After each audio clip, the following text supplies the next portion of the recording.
আসসালামু আলাইকুম, আমি লুবনা আছি আপনাদের সাথে। আশা করি সবাই ভালো আছেন। আল্লাহর অশেষ রহমতে আমিও আলহামদুলিল্লাহ ভালো আছি। তো আজকে চলে আসলাম পুঁটি মাছ দিয়ে মূলার তরকারি রান্নার একটা রেসিপি নিয়ে।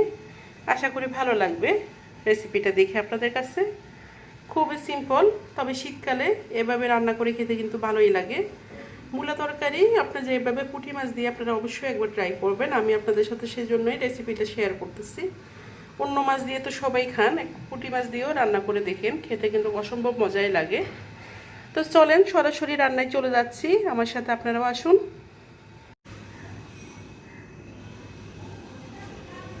তা আমি এখানে একটা ফ্রাই প্যানে তেল দিয়ে দিচ্ছি। আগেই তেলটা একটু গরম হয়ে গেছে। আমি এখন এখানে পেঁয়াজ কুচিটা দিয়ে দিব।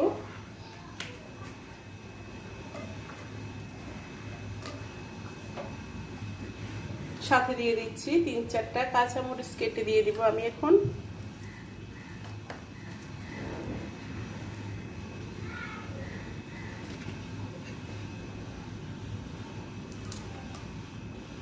আমি এখানে 3-4টা কাঁচামরিচ দিয়ে দিচ্ছি কেটে কেচি দিয়ে।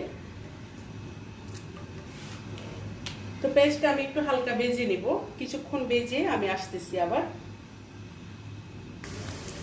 পেঁয়াজটা আমার কিছুক্ষণ ভেজে আমি এখানে এখন রসুন বাটাটা অ্যাড করে দিচ্ছি। আমি এখানে পরিমাণ মতো রসুন বাটাটা দিয়ে দিচ্ছি। সাথে আমি এখানে একটু লবণ দিয়ে দিব। এখন আমি এখানে পরিমাণ মতো লবণটাও একসাথে দিয়ে দিলাম। দিয়ে আমি রসুনটা একটু ভেজে নেব। রসুনটা কিছুক্ষণ ভেজে আমি একটু পরে আবার আসতেছি। রসুনটা কিছুক্ষণ ভাজা হয়ে গেছে। আমি এখানে এখন বাকি গুঁড়া মশলাগুলো দিয়ে দিব। আমি এখানে দিয়ে দিচ্ছি প্রথমে পরিমাণ মতো একটু জিরা গুঁড়া, হলুদ গুঁড়া, আর দিয়ে দিচ্ছি স্বাদ মতো মরিচের গুঁড়াটা।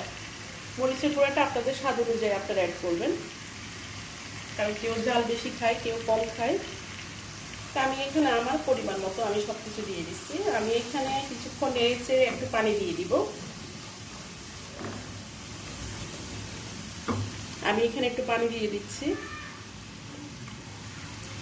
পানি দিয়ে আমি মশলাটা কষিয়ে নিব।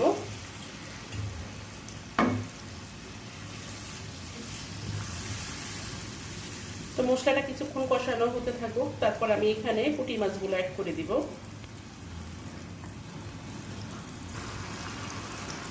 মশলাগুলো আমার কষানো হয়ে গেছে। আমি এখন এখানে পুঁটি মাছগুলো দিয়ে দিব, সবগুলা পুঁটি মাছ। মাছগুলো দিয়ে আমি একটু মিক্স করে নিব।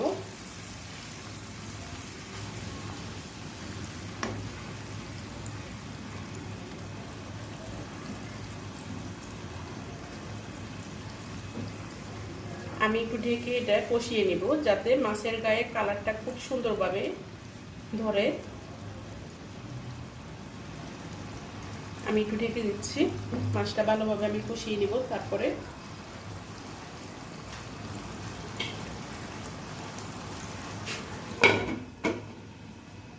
কষানো হতে থাকুক, আমি কিছুক্ষণ পরে আবার আসতেছি।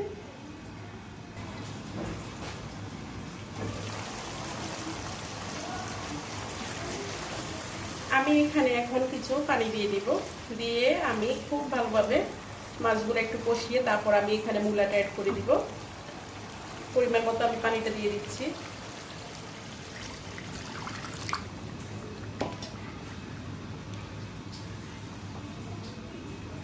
আমি আবারও ডেকে দিচ্ছি। কিছুক্ষণ এই পানিতে আমি একটু করে নিচ্ছি, কষিয়ে নিচ্ছি, তারপরে আমি মূলাটা অ্যাড করব। সাথে থাকুন।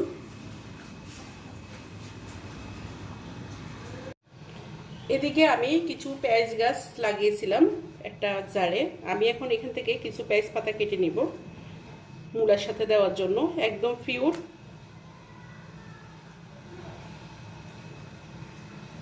এখান থেকে আবার হতে থাকবে পেঁয়াজ।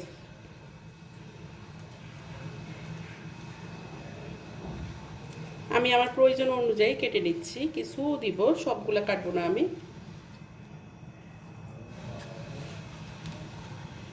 যে পাতাগুলো একটু বড় হয়েছে আমি ওইগুলোই কেটে নিচ্ছি।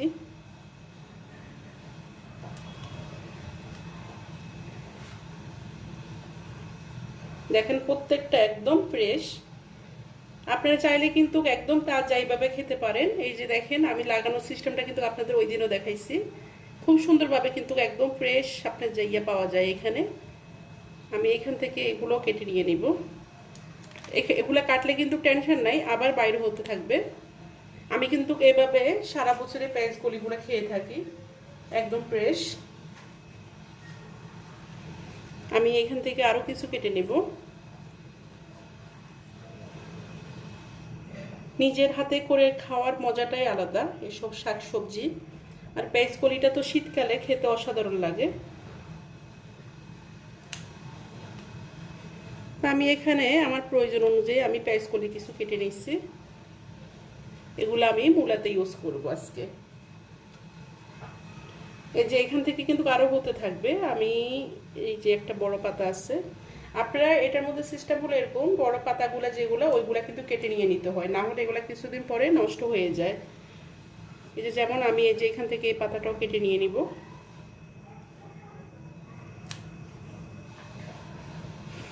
আমার এখান থেকে আবার কিন্তু পেঁয়াজ কলিটা হতে থাকবে। আপনারা দেখে সিস্টেমটা বুঝতে পারতেছেন, একদম তাজা। আর এটা কিন্তু বাসার ভিতরেও হয়, যে আপনার খোলামেলা আলো বাতাস লাগবে তা কিন্তু না। আমার কিন্তু এগুলা একদম মানে ফ্রিভাবেই লাগানো বাসার ভিতরে। দেখেন খুব সুন্দরভাবে কিন্তু হয়ে গেছে, একদম তাজা খেতে পারবেন আপনারা এখান থেকে।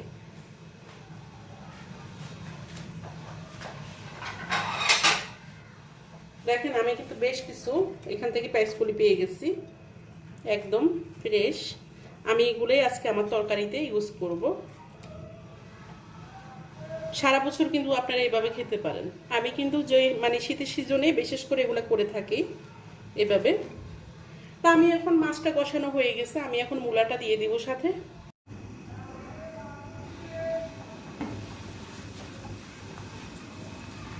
মাছটা কিন্তু খুব সুন্দরভাবে কষানো হয়ে গেছে। আমি এখন এখানে মূলাগুলা দিয়ে দিচ্ছি।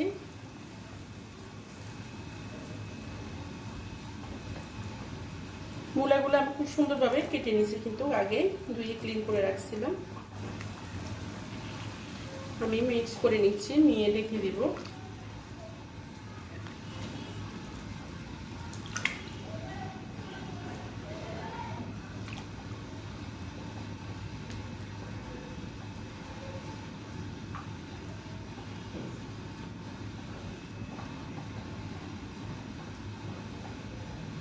আমি আবারও রেখে দিচ্ছি, দিয়ে বাকি রান্নাটা কমপ্লিট করে একসাথে আসবো আপনাদের কাছে।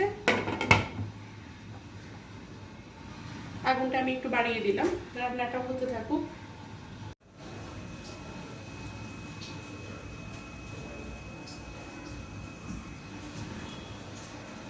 আমি এখানে পরিমাণ মতো পানিটা দিয়ে দিচ্ছি, আর সাথে দিয়ে দিচ্ছি পেঁয়াজ কুচিগুলা। পেঁয়াজ কুচিগুলো দিয়ে বাকি রান্নাটা কমপ্লিট করে নেব। আর বাকি থাকবে শুধু ধনিয়া পাতা দিব কিছু। আমার খুব বেশি সময় লাগবে না, মোটামুটি রান্নাটা আমার হয়ে আসছে। পেঁয়াজ পাতাটা দিয়ে দিলাম। তো আসতেছি, সম্পূর্ণ রান্নাটা কমপ্লিট করে আবারও আসতেছি আপনাদের সাথে।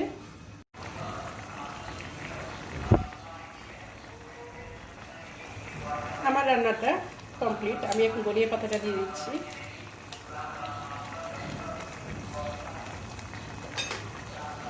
আজকের জন্য রান্না বান্না শেষ, এখন শুধু গোসল করা, নামাজ পড়া আর খাওয়া দাওয়া। এখানে তো শুধু একটা তরকারি দেখাইছি, আমি আর দুইটা তরকারি রান্না করে রাখছি আগেই।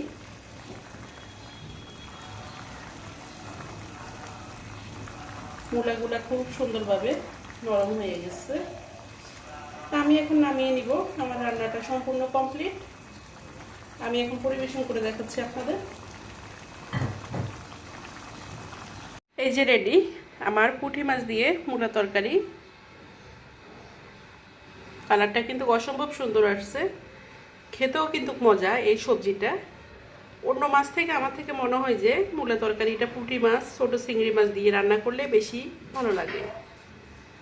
তো আজকের মতো এখানেই বিদায় নিয়ে নিচ্ছি। খুবই সিম্পল রান্না বান্না দেখালাম আজকে, আশা করি আপনাদের কাছে ভালো লাগবে।